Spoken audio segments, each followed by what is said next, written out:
আগে যেমন খাই খাই সিন্ডিকেট ছিল, 24-এর পরে এখন নাই নাই কৃত্রিম সংকটের সিন্ডিকেট তৈরি হয়েছে। এই বসুন্ধরার এলপি গ্যাস সেনাবাহিনীকে দেশে ব্যবসা করতে, পুলিশকে দেশে ব্যবসা করতে। আপনারা দোষ দিয়েছেন যে কৃত্রিম সংকট হয়েছে। কিসের কৃত্রিম সংকট হয়েছে? কৃত্রিম সংকট না, সংকট তৈরি করছে সরকার নিজে। আপনারা জানেন যে এই যে এলপি গ্যাস এবং এই যে পরিবহনে গ্যাস ব্যবহার করা হয়, এই দুইও গ্যাসের একই জিনিস। যখন এটা গাড়িতে ব্যবহার করা হয় তখন বলা হয় এলপিজি, তখন তার লিটার হচ্ছে 59 টাকা। আবার যখন এটা রান্না কাজে ব্যবহার করা হয় তখন সরকার নির্ধারিত দাম হচ্ছে 114 টাকা। একই দেশ, একই জনগণ, একই সবকিছু, কিন্তু দাম বেড়ে গেল ডবল। আমরা কিছু জানলাম না, কিছু বুঝলাম না।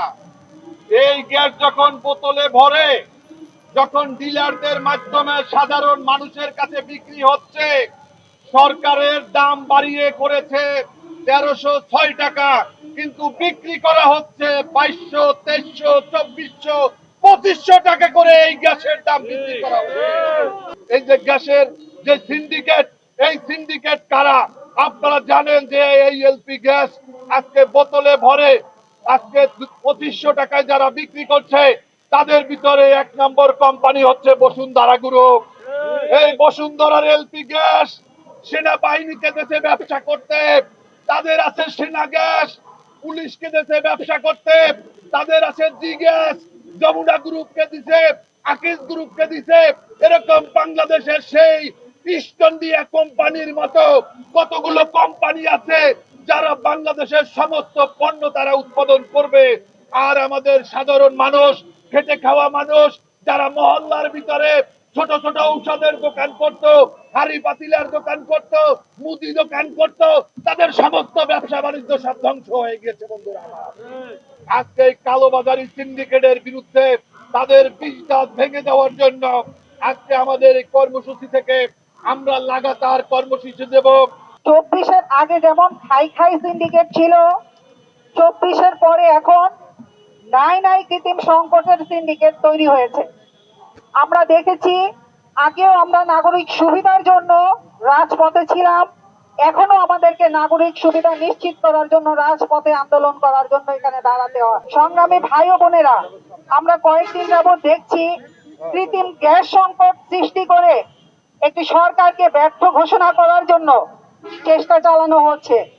সামনে নির্বাচন, এই নির্বাচনকে বানচাল করার জন্য বিভিন্ন ইস্যুতে একটা অরাজনৈতিক একটা এবং অশান্তি সৃষ্টি করা হচ্ছে। সংগ্রামী ভাই ও বোনেরা, আমাদের ভাই বোনেরা অনেক কথাই বলেছে, আমি শুধু একটা কথাই বলতে চাই। আপনারা দোষ দিয়েছেন যে কৃত্রিম সংকট হয়েছে।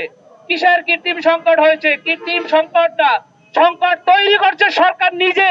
আপনারা জানেন এই সরকার একের পর এক ব্যর্থতা তাদের পরিচয় দিয়ে যাচ্ছে। কৃত্রিম গ্যাস সংকটের ফলে দেখা যাবে যে আমরা সবাই একটা মানসিক অস্থিরতার মধ্যে অবস্থান করছি।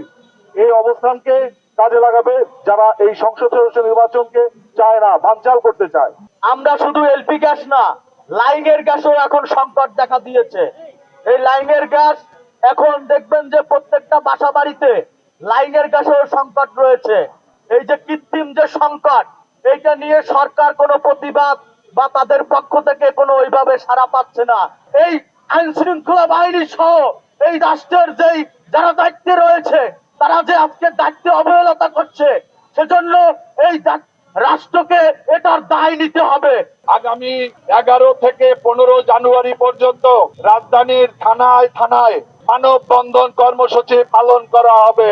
16 জানুয়ারি জাতীয় ভোক্তা অধিদপ্তরে স্মারকলিপি পেশ এবং 18 জানুয়ারি জ্বালানি মন্ত্রণালয় অভিমুখে পদযাত্রা এবং স্মারকলিপি পেশ করা হবে।